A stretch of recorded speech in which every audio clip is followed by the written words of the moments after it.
বিসমিল্লাহির রহমানির রহিম। প্রিয় শিক্ষার্থীবৃন্দ, ভালো আছো নিশ্চয়ই। তোমাদের ভালো থাকা আমার কাম্য।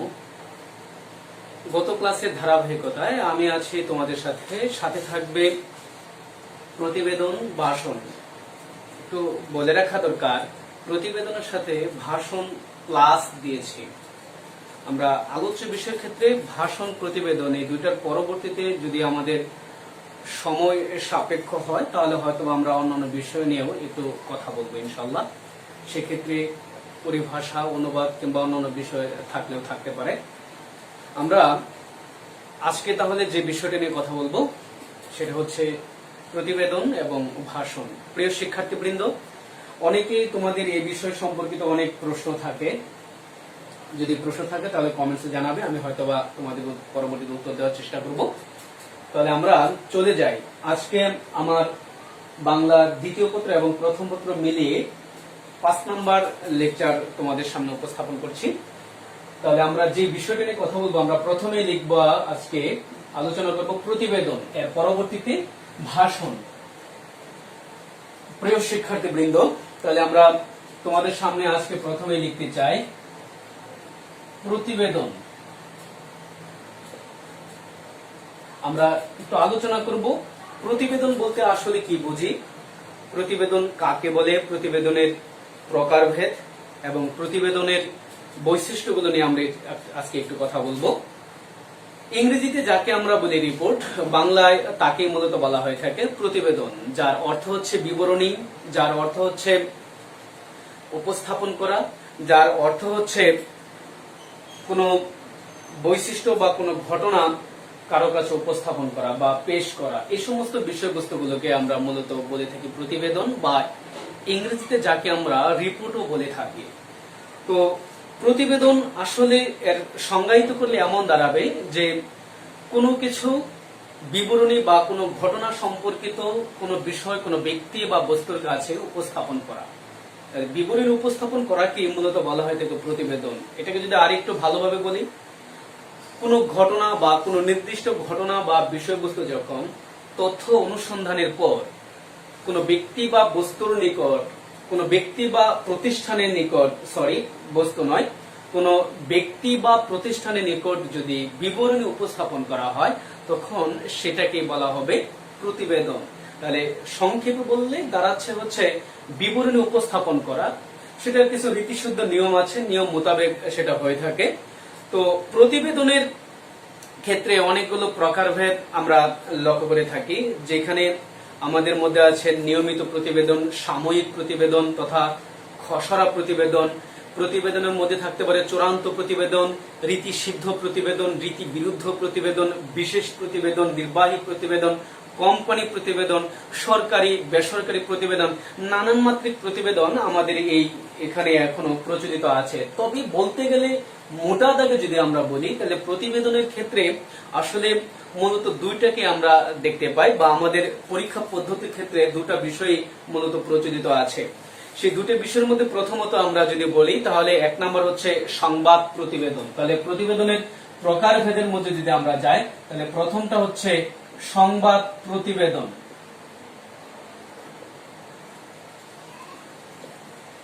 আর 2 নম্বরটা হচ্ছে দাপ্তরিক প্রতিবেদন,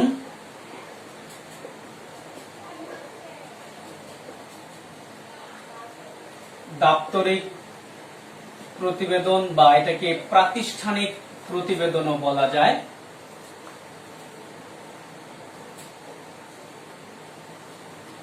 প্রাতিষ্ঠানিক প্রতিবেদন। তাহলে প্রতিবেদনটা মূলত হচ্ছে 2 ভাগে বিভক্ত, মোটা দাগে বললে দাপ্তরিক প্রতিবেদন, সংবাদ প্রতিবেদন। আমরা প্রথমে সংবাদ প্রতিবেদন নিয়ে একটু কথা বলবো। সংবাদ প্রতিবেদনের ক্ষেত্রে যদি আমরা এটাকে যদি একটু সংজ্ঞায়িত করি তাহলে সংবাদপত্রে কোনো ঘটনা সম্পর্কিত প্রতিবেদনকে মূলত সংবাদ প্রতিবেদন বলা হয়ে থাকে।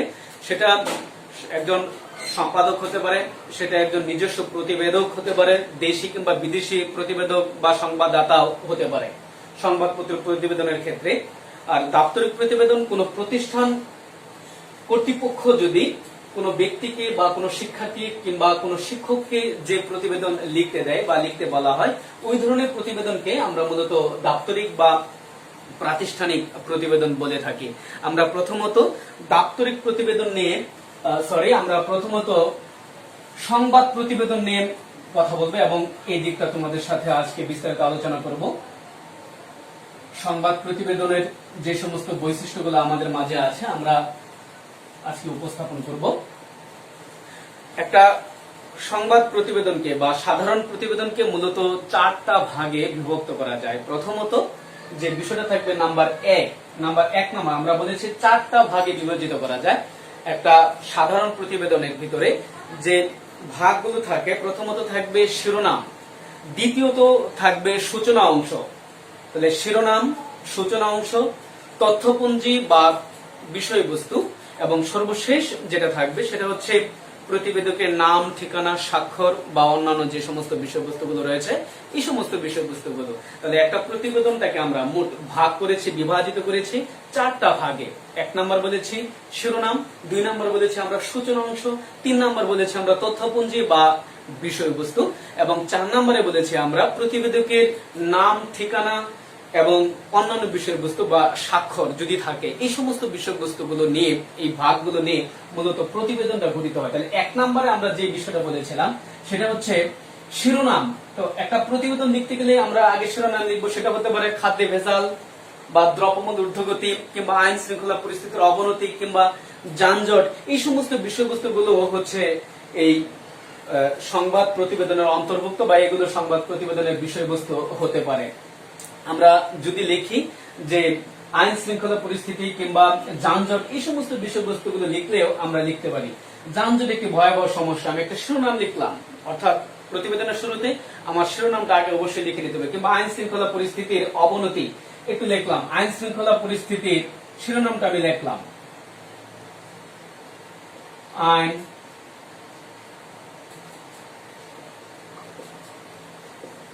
শৃঙ্খলা পরিস্থিতির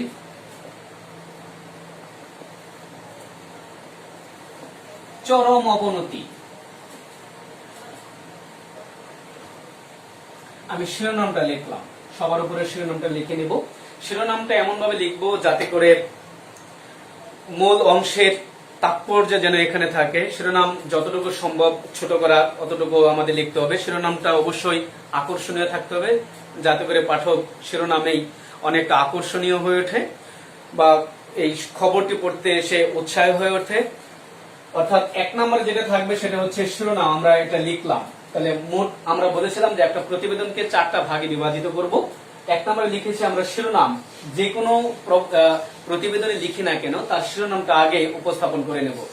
2 নম্বরে যেটা থাকবে সেটা হচ্ছে সূচনা বা প্রস্তাবনা অংশ। এই অংশটুকু আমাদের অবশ্যই বলা যেতে পারে এটুকু হচ্ছে মুখপাত বা সূচনা অংশ বা প্রস্তাবনার অংশ। এই অংশটুকু একটু অন্যান্য অংশের চাইতে একটু বেশি গুরুত্বপূর্ণ, তুলনামূলকভাবে একটু বেশি গুরুত্বপূর্ণ। এটির দ্বারা পাঠক সমাজ যদি আকৃষ্ট হয় তাহলে গোটা প্রতিবেদনটি পড়তে তিনি আরো বেশি উৎসাহী হবেন। সেই দৃষ্টিকোণ থেকে এই অংশটুকু আমাদের একটু মনোযোগের সহিত একটু ভালো করে উপস্থাপন করতে হবে।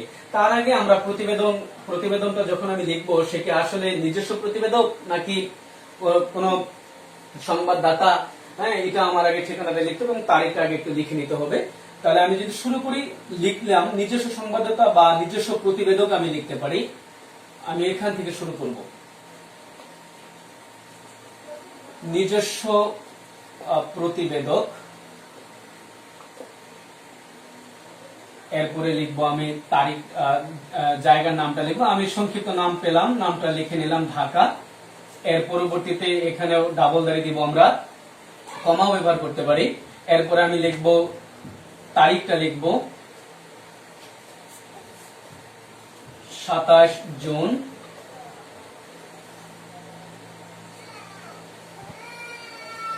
2020। আমি একটু প্রতিবেদকের নাম, স্থানের নাম এবং সময়ের অংশটুকুর নামটা আমি একটু লিখে নিলাম, এটুকু লিখতেই হবে। এরপরে এখান থেকে তুমি তোমার প্রস্তাবনা এবং বিষয়বস্তুর অংশটুকু তুমি এখানে শুরু করবে। আমরা আগেই বলেছি যে প্রস্তাবনার অংশটুকু যেন একটু তাৎপর্যপূর্ণ হয়, অন্যান্য অংশের চাইতে এই অংশটা একটু গুরুত্বপূর্ণ বেশি। সেই দৃষ্টিকোণ থেকে আমাদের এটা একটু মনোযোগের সহিত আমাদের একটু এটা লিখে নিতে হবে। আমাদের ধরে নিতে পারি যে আইন শৃঙ্খলা পরিস্থিতির অবনতি সম্পর্কে তুমি একটু ব্রিফিং দিবে, এখানে একটু তাৎপর্যপূর্ণ একটু কথা বলবে। বলতেই পারো যে সম্প্রতি শহরের সার্বিক আইন শৃঙ্খলা পরিস্থিতি চরম অবনতি ঘটেছে। এখানে গত 2 সপ্তাহে 3-4টি ডাকাতি, লুটপাট, ছোট বড় কয়েকটি চুরি ছিনতাইয়ের ঘটনা ঘটেছে।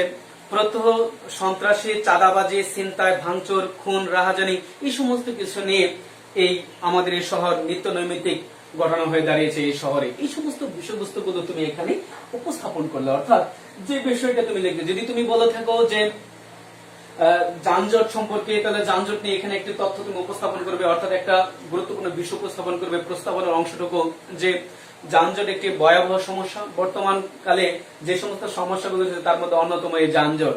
প্রত্যেকদিন স্কুল কলেজের শিক্ষার্থীরা, শিক্ষক, এমনকি কর্মকর্তা কর্মচারী কিংবা সাধারণ জনতা, যত মানুষ রয়েছে, সকল শ্রেণী পেশার মানুষ এখন বর্তমানে এই সমস্যায় জর্জরিত, বা আমাদের সমাজকে এই সমস্যায় জর্জরিত।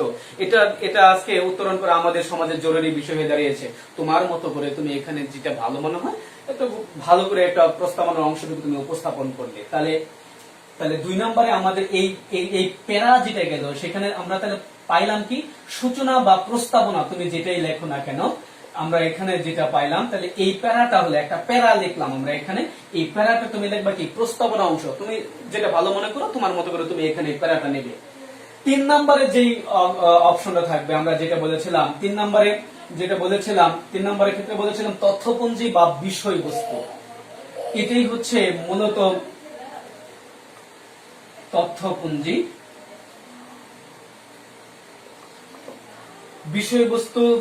বিষয়বস্তু বা তথ্যপঞ্জি, আমরা যেটাই বলি না কেন। এখানে বিষয়বস্তুটা হচ্ছে তোমার জন্য একটু তাৎপর্যপূর্ণ, একটু গুরুত্বপূর্ণ। এটাকে তুমি কিভাবে তোমার উপস্থাপন করবে সেটাই একটু ভালো করে ধারণা নিতে হবে। এখানে যে বিষয়টা থাকে, ঘটনাটা বা যে বিষয়টা ঘটছে সেটা কখন, কোথায়, কিভাবে ঘটলো, কেন ঘটলো, তার কারণগুলো কি কি, বা এর ফলেই বা কি কি ঘটছে, এই সমস্ত বিষয়বস্তুগুলো তুমি এখানে উপস্থাপন করবে। অর্থাৎ বিষয়বস্তুর দৃষ্টিকোণ থেকে আমরা এখানে বলে নিতে পারি, এখানে যে বিষয়গুলো তুমি লিখবে, এখানে বিষয়বস্তুর মধ্যে এই বিষয়গুলো বেশি উঠে আসে, সেটা হচ্ছে ঘটনার কারণগুলো কি, কারণ এবং ঘটনার ফলাফলগুলো কি। এই দুটা জিনিস যদি উঠিয়ে নিয়ে আসো তাহলে মনে হয় প্রায় সবগুলো জিনিস চলে আসে। এর পাশাপাশি তুমি এর পরবর্তীতে এটা সুপারিশ বা তুমি নিজে মতামত তুমি এখানে উপস্থাপন করতে পারবে, যে কি করলে কি হতো আর কি না করলে কি হয়েছে, এই সমস্ত বিষয়গুলো তুমি এখানে লিখবে। তাহলে ওইটা বলতে পারি যে মতামত বা সুপারিশ বা পরামর্শ, যেটাই তুমি বলো না কেন, সেটা তোমার ইচ্ছা, তুমি সেটা উপস্থাপন করবে। এরকম ভাবে আমরা লিখবো। তাহলে এখানে বিষয়বস্তুর মধ্যে কি কি ঘটলো, কখন ঘটলো, কেন ঘটলো, এই সমস্ত কিছু লিখবো। তার ফলত কি কি ঘটছে এগুলো আমরা লিখবো। এর পরবর্তীতে সুপারিশগুলো আমরা গ্রহণ করব। এই বিষয়বস্তুগুলো যখন লিখবো, কারণের ক্ষেত্রে আমরা ক, খ, গ, গ দিয়ে আমরা লিখতে পারি, কিংবা 1, 2, 3 এরকম ভাবে ধারাবাহিক ক্রমান্বয়ে ক্রমিক নাম্বার দিয়ে আমরা এই কারণগুলো লিখতে পারি। তদ্রুপ ফলাফল কারণের সাথেও আসতে পারে, কিংবা আলাদা করে 1, 2, 3 নাম্বার দিয়ে আমরা লিখে নিতে পারি। পাশাপাশি সুপারিশ বা মতামত বা পরামর্শ যখন তুমি উপস্থাপন করবে, তখনও তুমি 1, 2, 3 নাম্বার এগুলো দিয়ে তুমি তোমার এই সুপারিশগুলো উপস্থাপন করতে পারবে। এরকম ভাবে তাহলে মোট আমাদের বিষয় আসলো কয়টা? 4টা। আমরা বলেছিলাম শিরোনাম, আমরা বলেছিলাম প্রস্তাবনা, আমরা বলেছিলাম বিষয়বস্তু এবং তথ্যপঞ্জি। এই কয়েকটা বিষয় আমরা বলেছিলাম 3টা। এবং সর্বশেষ আমি যেটা বলেছিলাম সেটা হচ্ছে কি প্রতিবেদকের নাম, ঠিকানা এবং তারিখ বা অন্যান্য যদি কোনো বিষয় থাকে সেগুলো আমরা লিখবো। তাহলে তোমার মোটামুটি ভাবে প্রতিবেদনের মূল অংশটুকু, মূল বক্তব্যটুকু কিন্তু এখানে এসে গেছে, তাই না? এর বাইরে আমাদের আর একটা বিষয় শুধু জড়িত আছে, সেটা যদি আমরা একটু বলি। যখন প্রতিবেদন লেখা তোমার শেষ হলো, প্রতিবেদনের সর্বশেষ যখন তুমি শেষ করলে, এর শেষে গিয়ে তুমি এখানে লিখবে, এটা একটা বক্সের মধ্যে তুমি রাখতে পারো তোমার সম্পূর্ণ অ্যাড্রেসটা, ওই প্রতিবেদকের একটা বক্সের মধ্যে তুমি লিখে নিতে পারো। যে প্রথমে লিখবে প্রতিবেদনের ধরন, প্রতিবেদনের ধরন, আমরা আগেই বলেছি এটা হচ্ছে সংবাদ প্রতিবেদন, তুমি লিখে রাখবে সংবাদ প্রতিবেদন বা সাধারণ প্রতিবেদন লিখলেও চলবে। এর পরবর্তীতে তুমি এখানে লিখবে প্রতিবেদনের পরবর্তীতে আমরা যদি লিখি শিরোনাম, তাহলে প্রতিবেদনের শিরোনাম তুমি উপরে যে শিরোনামটা লিখেছিলে ওই শিরোনামটা লিখবে। আইন শৃঙ্খলা পরিস্থিতির অবনতি এই বিষয়টা তুমি লিখবে। এর পরবর্তীতে লিখবো আমরা প্রতিবেদকের নাম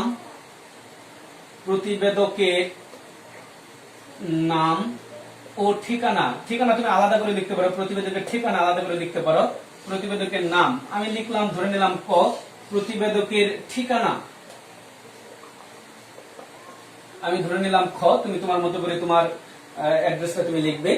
এরপরে লিখবে তুমি প্রতিবেদন তৈরির সময়। প্রতিবেদন তৈরির আমরা একটু লিখেই ফেলি, প্রতিবেদন তৈরির সময়, তুমি একটা সময় লিখবে। প্রতিবেদন তৈরির তারিখ, তুমি একটা তারিখ লিখবে তোমার মতো করে। এরপরে প্রতিবেদকের স্বাক্ষর যদি থাকে বা অন্যান্য যদি সংযুক্তি কিছু থাকে বা কোনো ছবি যদি থাকে, চিত্র যদি থাকে, সেই এলাকার ঘটনা সংবলিত সেই চিত্রটা তুমি এখানে যে সংযুক্তি, প্রতিবেদনের সংযুক্তি পরে ব্র্যাকেটে তুমি তোমার সংযুক্তির অংশটা বা চিত্রটা তুমি লিখে যে সংযুক্ত করা হলো এটুকু লিখে তুমি দিয়ে দিবে। এরপর প্রতিবেদনের স্বাক্ষর যদি দিতে চাও তুমি দিতে পারো। এটা যখন লিখে শেষ হয়ে যাবে তখন তুমি এই বক্সটা কলাপস করে দিবে নিচ দিয়ে। হ্যাঁ, এই তোমার প্রতিবেদন দাঁড়িয়ে গেছে। তাহলে আমরা যেটা পেলাম একটা প্রতিবেদনের, তাহলে এই অংশটুকু আমরা বলেছিলাম 4 নাম্বার, তাই না? তাহলে একটা প্রতিবেদনে মোট ভাগ করেছে, একটা প্রতিবেদনকে 4টা ভাগে আমরা বিভাজিত করেছি। আইন শৃঙ্খলা পরিস্থিতির অবনতি, এটা হচ্ছে আমাদের শিরোনাম। এরপরে আমরা যেটা লিখেছিলাম সেটা হচ্ছে যে 2 নম্বরে প্রস্তাবনা অংশ, 3 নম্বরে বিষয়বস্তু, 4 নম্বরে আমরা লিখেছিলাম যে প্রতিবেদকের নাম, ঠিকানা, প্রতিবেদনের ধরন, প্রতিবেদনের তারিখ, এই সমস্ত কিছু আমরা লিখেছিলাম। তাহলে আমার মনে হয় তোমরা এই প্রতিবেদনটুকু বুঝতে পেরেছ। এর পরবর্তীতে আমাদের আরো এক ধরনের প্রতিবেদন আছে, আমরা আলোচনা করব। সেই প্রতিবেদনের নামও আমরা বলেছিলাম, সেটা হচ্ছে দাপ্তরিক প্রতিবেদন। তোমরা মনে হয় এই প্রতিবেদনের আলোচনাটুকু বুঝতে পেরেছো। এর পরবর্তীতে আমরা যেটা আজকে আলোচনা করব সেটা হচ্ছে দাপ্তরিক প্রতিবেদন। দাপ্তরিক প্রতিবেদন বলতে বা প্রাতিষ্ঠানিক প্রতিবেদন বলতে কোনো প্রতিষ্ঠান প্রদান বা প্রতিষ্ঠান কর্তৃপক্ষ যদি কোনো ব্যক্তিকে কিংবা কোনো শিক্ষার্থীকে হতে পারে, সেটা কোনো শিক্ষককে হতে পারে কিংবা আদার্স কোনো ব্যক্তিকে হতে পারে, প্রতিষ্ঠান সম্পর্কিত যদি কোনো বিষয়ে প্রতিবেদন দিতে বলা হয় তখন তিনি যদি এটা উপস্থাপন করেন তখন ওই প্রতিবেদনকে বলা হয়ে থাকে প্রাতিষ্ঠানিক বা দাপ্তরিক প্রতিবেদন। এই প্রতিবেদন যেহেতু একটা প্রতিষ্ঠানের প্রধান বরাবরে দেওয়া হয়ে থাকে সেজন্য এই প্রতিষ্ঠান বরাবরই এই প্রতিবেদনটা লিখতে হবে। তাহলে আমরা যেটা লিখবো, সর্বপ্রথম শিরোনাম আমরা আগেই বলেছিলাম, শিরোনামটা তুমি এখানে উপস্থাপন করবে। আমরা কলেজ গ্রন্থাগার নিয়ে প্রতিবেদনটা দেখাতে পারি। শিরোনামের ক্ষেত্রে কলেজ গ্রন্থাগার,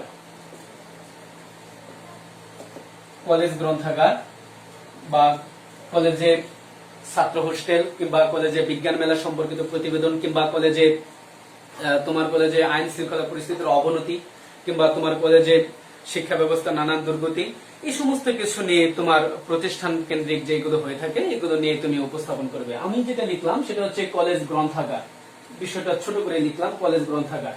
কলেজ গ্রন্থাগারের অবস্থান, কলেজ গ্রন্থাগারের কাঠামো, বৈশিষ্ট্য, এই সমস্ত কিছু বর্ণনা করে প্রতিষ্ঠান বরাবরে তুমি এই আবেদনটা প্রতিবেদনটা লিখবে। এটা আমরা ধরে নিলাম এই অংশটুকুই হচ্ছে এইটুকু হচ্ছে তোমার পেজের মার্জিন। তাহলে এখান থেকে আমরা লেখাটা শুরু করব। সর্বপ্রথম এখানে আমরা তারিখ লিখব, আবার তারিখ শব্দটা লিখব না, আমরা লিখলাম 27 জুলাই 2020 বরাবর অধ্যক্ষ ক কলেজ, সংক্ষেপে লিখলাম। বা তুমি একটা নামও লিখতে পারো, যে কোনো একটা, যে কলেজে সেই কলেজের নাম হতে পারো, লিখতে পারো এরকম ভাবে ক কলেজ বা শহীদ সৈয়দ নজরুল ইসলাম কলেজ বা যে যেটা মন চায়, আনন্দমন কলেজ হতে পারে, মুমিনুন্নেসা কলেজ হতে পারে, যে কোনো শিক্ষা প্রতিষ্ঠান হতে পারে, যে যে কলেজে হয়ে থাকো সেই কলেজের থেকে তুমি লিখবা। আচ্ছা, এর পরবর্তীতে লিখবে বিষয়।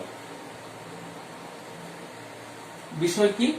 বিষয়টা হচ্ছে কলেজ গ্রন্থাগার সম্পর্কিত প্রতিবেদন।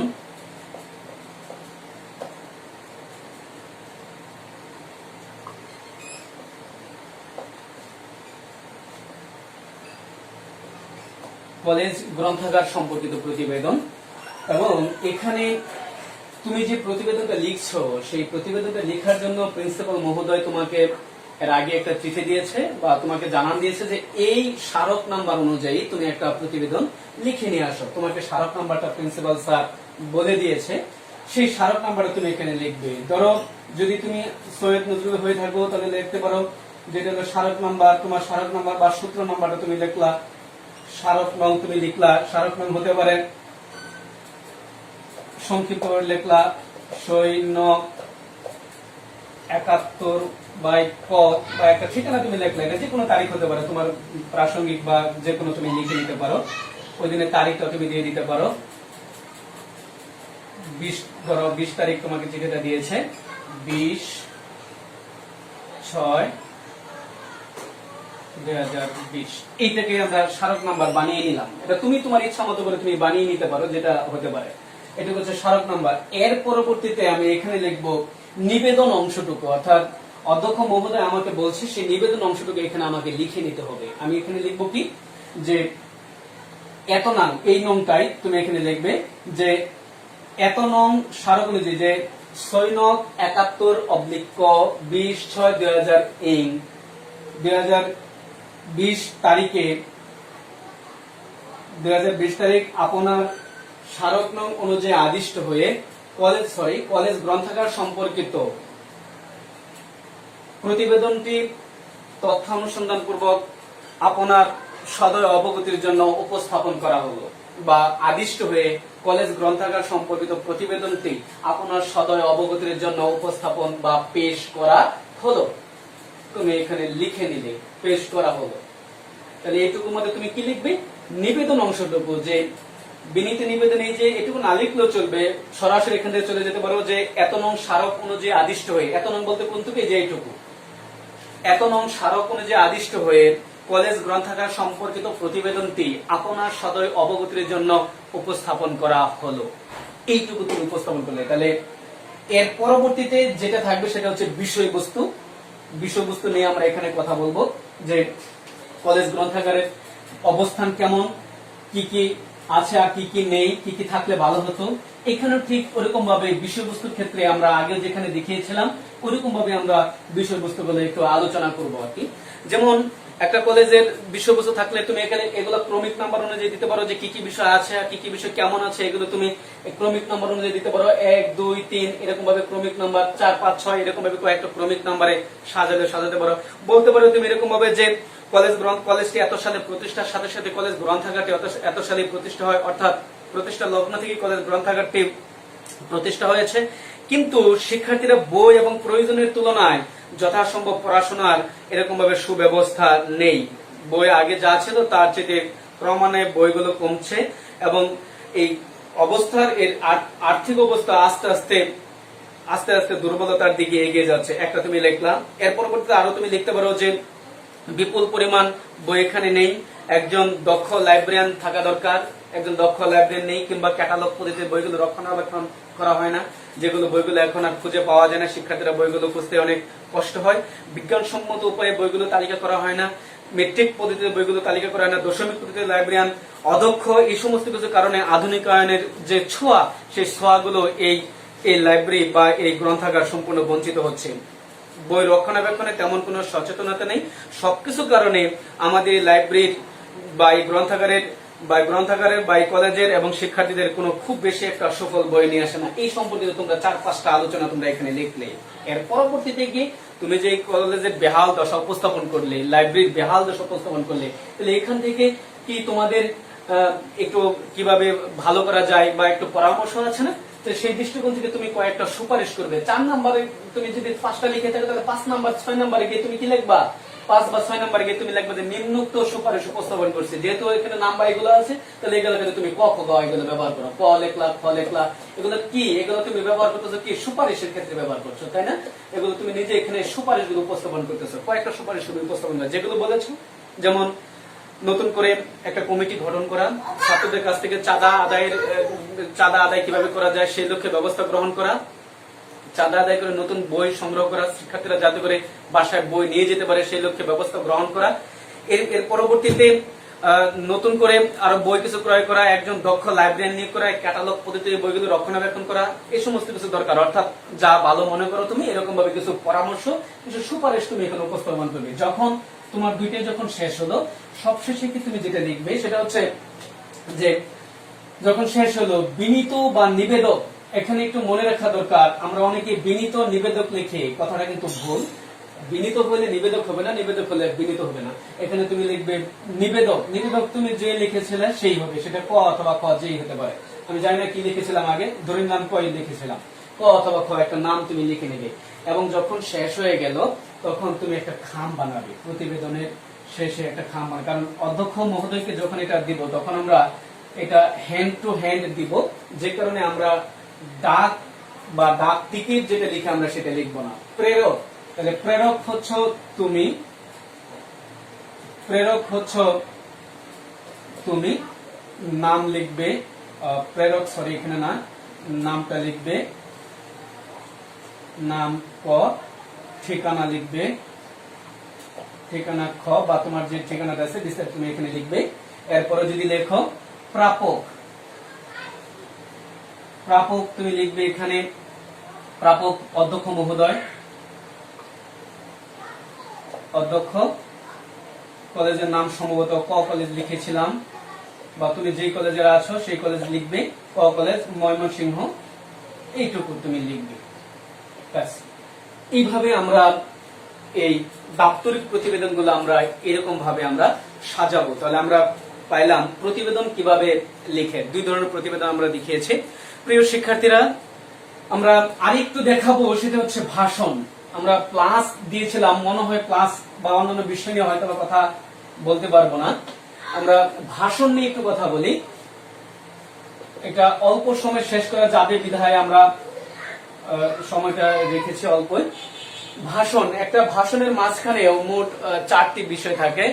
ভাষণ শব্দের অর্থ হচ্ছে বক্তব্য, কোনো কিছু, কোনো বিষয়, সেটা সহজ সরল প্রাঞ্জল ভাষায় কতগুলো শ্রোতার সামনে যখন উপস্থাপন করা হয় তখনই মূলত আমরা ভাষণ বলে থাকি। ভাষণটা কখনো লিখিত কখনো অলিখিত, দুই ধরনের হয়ে থাকে। এই একটা ভাষণের ক্ষেত্রে মূলত 4টা বিভাজন দেখা যায়। একটা সম্পূর্ণ একটা ভাষণ যদি আমরা লিখি তাহলে 4টা ভাগে একটা ভাষণকে আমরা ভাগ করতে পারি। এক নম্বরে যে বিষয়টা থাকবে সেটা হচ্ছে সম্ভাষণ। সম্ভাষণ অর্থাৎ এই কথাটা কিন্তু আবার ভাষণের মধ্যে লেখা যাবে না। সম্ভাষণ অর্থাৎ এই অংশটুকু, প্রথম যে বার্তা থাকবে সম্ভাষণ। ধরো তোমার কলেজে আন্তর্জাতিক মাতৃভাষা দিবস উদযাপন উপলক্ষে একখানা মনোজ্ঞ সাংস্কৃতিক অনুষ্ঠান হচ্ছে, এই অনুষ্ঠানে একখানা ভাষণ তুমি দিবে। কিংবা কলেজে বিজয় দিবস উপলক্ষে, কিংবা কলেজে তোমার 26শে মার্চ হতে পারে, কিংবা 16 ডিসেম্বর হতে পারে, কিংবা অন্যান্য দিবস হতে পারে, কিংবা মা দিবস হতে পারে, কিংবা আমাদের যে কোনো দিবস হতে পারে, নারী দিবস হতে পারে, যে কোনো দিবস বা যে কোনো খেলাধুলা, যে কোনো বিষয় সম্পর্কিত এখানে প্রতিবেদন আসতে পারে, ভাষণ আসতে পারে। তুমি যে বিষয় থাকুক না কেন, প্রথমে সম্ভাষণ। অর্থাৎ সম্ভাষণটা হচ্ছে মঞ্চে যারা উপস্থিত থাকবে, সমবেত সুধীবৃন্দ যারা থাকবে, তাদেরকে উদ্দেশ্য করে সভাপতি কিংবা প্রধান অতিথি কিংবা বিশেষ অতিথি যারা আছে তাদেরকে উপজীব্য করে একটা স্বাগত বক্তব্য তুমি এখানে উপস্থাপন করবে। অর্থাৎ বলবে যে প্রথমে গিয়ে তুমি সালাম দিবে, প্রথমে সালাম দিয়ে বলবে যে উপস্থিত সম্মানিত সভাপতি, প্রথমে সভাপতি, তারপরে প্রধান অতিথি, তারপরে বিশেষ অতিথি, তারপরে সমবেত সুধীবৃন্দ বা শিক্ষার্থীবৃন্দ বা অন্যান্য যারা আছেন বা শিক্ষকবৃন্দ, সকলকে আমার অন্তঃস্থল থেকে ধন্যবাদ এবং শুভেচ্ছা জ্ঞাপন করছি। পরবর্তীতে তুমি 2 নম্বরে যেটা যাবে, 2 নম্বরে গিয়ে তুমি যেটা পাবে, 2 নম্বরে গিয়ে সুধীবৃন্দ এগুলো বলে তুমি বারবার উপস্থাপন করবে। তাহলে মোট আমরা বলেছিলাম 4টা থাকবে। প্রথমেই সম্ভাষণ, আবার কথাটা কিন্তু লেখা যাবে না। 1 নম্বরে তাহলে সম্ভাষণ তথা তোমার স্বাগত বক্তব্য দিবে। 2 নম্বরে যেটা থাকবে, আমরা আগেই বলেছিলাম যে 2 নম্বর থাকবে ভূমিকা অংশ, প্রস্তাবনা অংশ। এখানে গিয়ে থাকবে তোমার যে বিষয়টা তুমি বলতে চাচ্ছ এই বিষয়টা সম্পর্কে একটু ধারণা দেওয়া, মূল বক্তব্যের সাথে তোমার যে বিষয়টা নিয়ে অনুষ্ঠান হচ্ছে এই অনুষ্ঠানের একটা সেতু বন্ধন তৈরি করা, এই সম্পর্কিত একটা কথা তুমি বলবে। 2-4টা কথা এখানে তুমি বলবে, উপস্থাপন করবে। এখানে উপস্থাপন করার আগে 2 নম্বরে প্যারাতে গিয়ে তুমি যেটা বলবে সেটা হচ্ছে যে সুধীবৃন্দ, অর্থাৎ যে যাই কিছু বলো না কেন, একটা কিছু বলে তোমার সকলকে আহ্বান করতে হবে। সুধীবৃন্দ বা প্রিয় সুধী বা উপস্থিত বৃন্দ বা উপস্থিতি বা সম্মানিত উপস্থিতি, যাই তুমি বলো না কেন, এই বিষয়টা বলে তুমি এখানে একটা বক্তব্য উপস্থাপন করলে। পরবর্তীতে আমাদের 3 নম্বরে যেটা থাকবে, 3 নম্বর হচ্ছে মূল বক্তব্য। এই মূল বক্তব্যটা তুমি 2টা প্যারাতে লিখতে পারো কিংবা একটা প্যারাতে লিখতে পারো। মূল কথা হচ্ছে যে একটা বক্তব্যের মধ্যে 4টা বৈশিষ্ট্য থাকে। সম্ভাষণ 1 নম্বরে বলেছিলাম, 2 নম্বরে এটার মধ্যে যখন বলেছিলাম তখন সেটা বলেছিলাম ভূমিকা, 3 নম্বরে থাকবে মূল বক্তব্য এবং 4 নম্বরে থাকবে উপসংহার। আমরা মূল বক্তব্যের ক্ষেত্রে যেটা বলছি, এটা 2টা হতে পারে, একটা হতে পারে।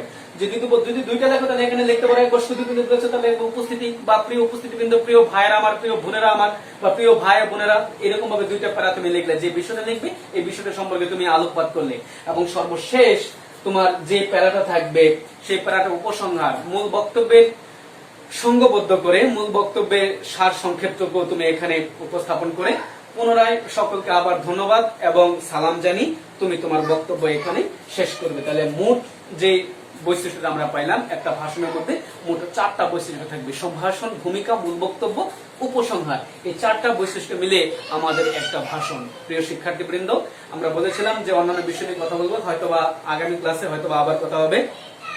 আজকে আমরা এই পর্যন্ত রাখতে যাচ্ছি। পরবর্তীতে হয়তোবা কোনো ক্লাসে তোমাদের সাথে আল্লাহ চায় তো আবার দেখা হবে। সে পর্যন্ত সবাই ভালো থাকো, সুস্থ থাকো। ধন্যবাদ সবাইকে। আল্লাহ হাফেজ। আসসালামু আলাইকুম ওয়া রাহমাতুল্লাহি ওয়া বারাকাতুহু।